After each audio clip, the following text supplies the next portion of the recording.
You're listening to School Counseling Simplified, a podcast with easy-to-implement strategies for busy school counselors. Here's your host, Rachel Davis from Bright Futures Counseling. Hey everyone, thanks for listening to another episode of School Counseling Simplified. So happy holidays! If you are celebrating Christmas, you are likely in the thick of it, right? This is where all of the holiday festivities are happening and it can get pretty busy. So perhaps this holiday season is less stressful for you than usual because there's no events. Sadly, I know a lot of things were canceled. I personally was looking forward to going to our annual boat parade. We always visit some of my husband's family up near Laguna to go to that, and it's canceled, so such a bummer. So I know like a lot of times those events cause stress for people, so perhaps them being canceled in 2020 is, a positive thing. Maybe you're feeling a little more mellow than you usually are this time of year, or maybe you're feeling more stressed because of societal and world events and the pandemic amidst the holidays. Maybe you had to cancel a few of your own gatherings.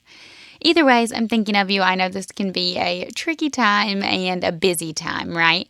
So it's my first Christmas having a baby, and baby Marin is 6 months old, and it is more stressful, and we don't even have all the things, but I was gift shopping the other day, and I'm thinking, I'm not only going to send gifts from me, but I want to send like funny gifts from the baby, and then we made ornament crafts, and then, I don't know, it's funny, and he's not even old enough to go see Santa, but then there's all the stress of like the Santas now, or they have masks or behind plexiglass, just so many things to think about now having a baby, so I'm kind of glad this one wasn't as hectic as a usual Christmas because I'm already a little overwhelmed, to be honest. So anyways, I know that there is holiday stress along with holiday cheer, but this time can be a little crazy and a little crazy busy. So I wanted to spend this episode sharing with you how to immediately free up some time in your schedule, because you may think there is no room for any other time in your schedule. Especially if you're meeting your kiddos in person right now. It is always a fun time of year at the school around the holidays. Sometimes there's like special events, or like the chorus may do something. So maybe you're still doing some of those events and the schedule is wacky, right? Like you may have had some guidance lessons planned or group planned, but sometimes things get rearranged this time of year because things are just a little crazier. So I wanted to share with you how you can immediately free up some time in your schedule. You don't just have to think, I wish I had more time to do these things. I have a trick where you can immediately free up time. And that trick is a time audit. So remember, I mentioned doing a time audit in episode 12, where I talked about some more scheduling tips. So if you have not yet listened to that episode, I encourage you to go back and check it out. I think you'll find it helpful. And I briefly mentioned the time audit over there, but I want to dive deep into the time audit today. I'm going to share with you 4 steps on how to do a time audit, and then 4 ways that you can batch within your time audit. Okay. Number 1, are you ready?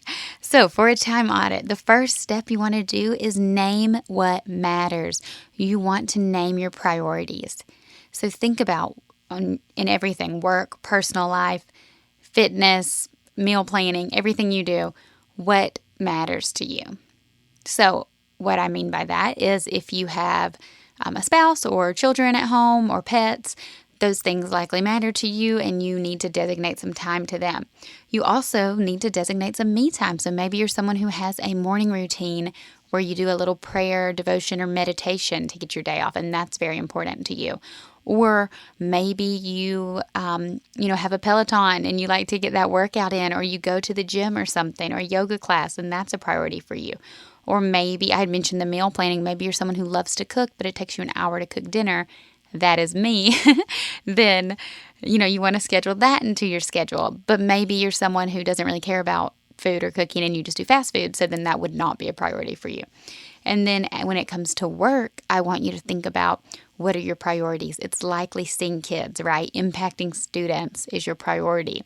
So those things come above, doing paperwork, or even though that's necessary to you, it's not your preferred priority. So I want you to really get intentional here and think about and write down priorities that you have in your personal life and your professional life and write those down. That's number 1, the first step for a time audit. The second step in a time audit is finding a way to measure how you're spending your time. So you could just do this on your own. You could just have a pencil and paper and throughout your day literally write down what you're doing as you're doing it. So for example, right now I would say 12:30 p.m. I'm recording a podcast, and then for 1 hour, and then afterwards eating lunch for 30 minutes, things like that. So you could do it with pen and paper, or if you're like me and like to try out some new tech tools every once in a while, you can try Toggl or Rescue Time. Now, these are some free apps and extensions that you can put on your computer so you can see how you're using your time. It will measure it for you. So you can just pause and then press play as you're doing different tasks, and it can show you exactly what you're doing. And I believe on Toggl, it will even screen record for you so you can literally see exactly what you were doing. So I recommend choosing one of those methods to start tracking how you're spending every minute of your day. It sounds overwhelming, and at first it will be time-consuming, which is kind of counterintuitive, right? I'm recommending you do a time-consuming task to immediately free up some time, but I promise it's worth it. This initial investment in doing the exercise will definitely pay off. Okay, the third step in your time audit is to eliminate any easy time sucks. So these are things that suck time away from you, such as social media, or maybe you have a game on your phone, or maybe you have a TV show that gets you distracted, or and we always tend to lean toward technology for these examples, but it can even be something like a great book, and it's not a bad thing, but maybe it's becoming a time suck and really taking away from some other priorities of yours. So something you can do, I know social media and the scrolling mentality is a hard one for many of us. I mean, the apps themselves are supposed to have the same effects as like a slot machine. So of course we're guilty of keep going back and refreshing. But what you can do to help with this is to set social media screen time limits. So I know on Apple devices, they have a screen time feature where you can specify exactly how much time that you want to spend on each app, and it will lock you out when the time's up. And it'll even give you reminders like you have 5 minutes left. So that's a really cool thing you can do, and you will be surprised when you do your time audit how much time you're spending likely on social media, because I know I'm guilty of it as well. Like for example, we have our school counseling Facebook group, Bright Future School Counselors. If you're not in it, please join us over there. It's a great place on the internet, great community. But I love our group, and I get in there and I'm chatting with counselors, and that's exactly what a priority for me and what I want to be spending my time on. But sometimes it's hosted on Facebook. So when I go over there, I see my second cousin's kids' graduation from preschool, or, something random. And then you just get caught up, or someone has golden doodle puppies for sale, or you know how it goes. You just kind of get sucked into these different things. Time sucks, I call them. So, and that's something you want to be aware of. Okay. And the fourth step for doing your time audit is the tricky part. So the easy part was kind of eliminating those things. You're like, oh, that's something that I'm wasting too much time on, gone. Now the tricky part is you have to deal with what's left. So after you eliminate all of the things you don't really need, you're still left with all of the things that you've deemed important and priority, but you still have to do them all, and there may be many. So this is when the solution is batching. So I have mentioned batching before, and what batching is, that is when you do several similar tasks at one time.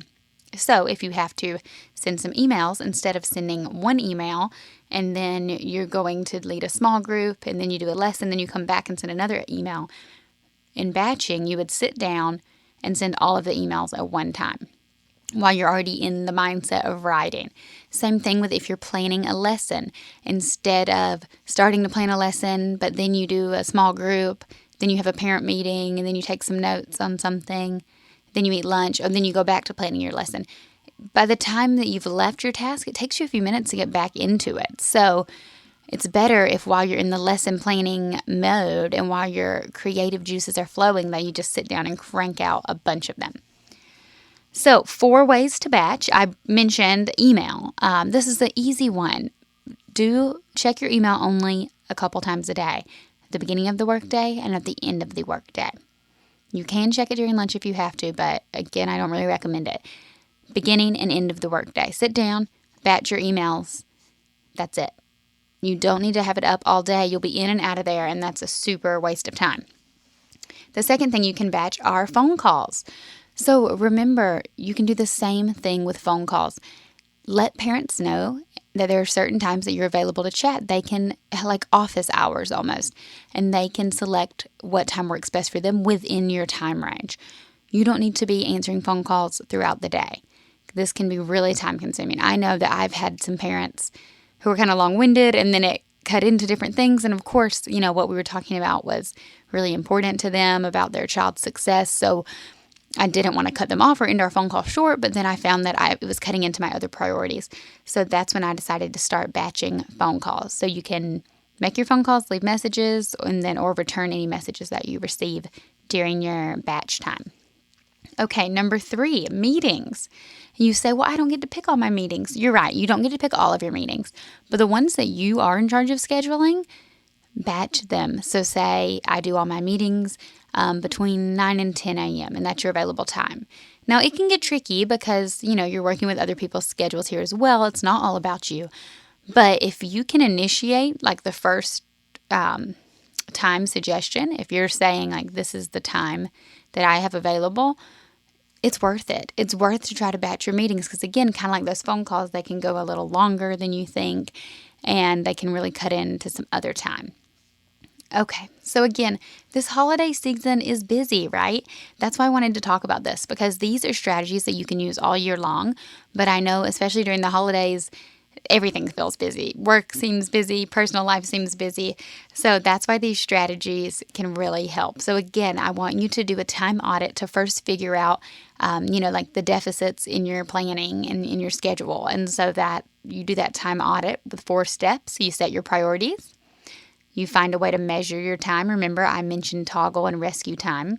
You eliminate any easy time suckers. And you deal with what's left via batching.